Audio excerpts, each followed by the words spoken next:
सिंध जे राजधानी वारे शहर कराची में जमायत इस्लामी पारां कराची जे हक़नि जी तहरीक जे सिलसिले में एहतजाजी मुज़ाहिरो कयो। उन मौक़े ते हाफ़िज़ नईम रहमान ऐं ॿियनि सिंध टीवी न्यूज़ सां ॻाल्हाईंदे चयो त आदमशुमारी सही नाहे कई वई। कराची खे हक़ ॾिना वञनि। 1100 अरब जे पैकेज ते अवाम खे बेवकूफ़ बणायो पियो वञे। हुन जो वधीक चवणो त असां 30 तारीख़ ते 50 खां वधीक जायुनि ते धरना हणंदासीं। सिंध की मरदमशुमारी जो है वो कम शो की गई है, जिस पर पीपल्स पार्टी उस तरह आवाज़ नहीं उठा रही जितने उठाना चाहिए। सिंध में भी ख़ास तौर पर कराची की मरदमशुमारी को कम किया गया है और उसके नतीजे में कराची के लोगों में एहसास महरूमी पैदा हो रहा है।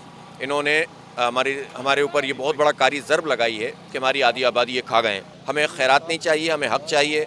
कराची 41% इनकम टैक्स पूरे पाकिस्तान का अदा करता है, लेकिन हमें खैराती पैकेज का ऐलान करके वज़ीर आज़म समझते हैं कि हम बेवकूफ़ बन जाएंगे। कराची के नौजवानों को मुलाज़मतें मिलनी चाहिए, कराची के मसाइल हल होने चाहिए, कराची की सड़कें तामीर होनी चाहिए और कराची की गिनती पूरी होनी चाहिए। जमात इस्लामी, उसके अमीर हाफिज़ नईम रहमान साहब, उनकी पूरी टीम का ये पुरजोर मुतालबा है कराची को उसका हक दें।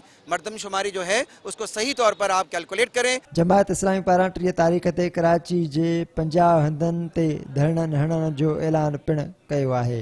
हमने 30 तारीख को पूरे शहर में 50 मुकामात पे धरना दिया है। आज सैकड़ों जगहों पर मसाजिद के बाहर मुजाहरे हुए हैं और 30 तारीख को इंशाअल्लाह 50 मुकामात पर बैक वक्त धरने होंगे। कैमरामैन अरसलान अहमद सां इम्तियाज़ अब्बासी, सिंध टीवी न्यूज़, कराची।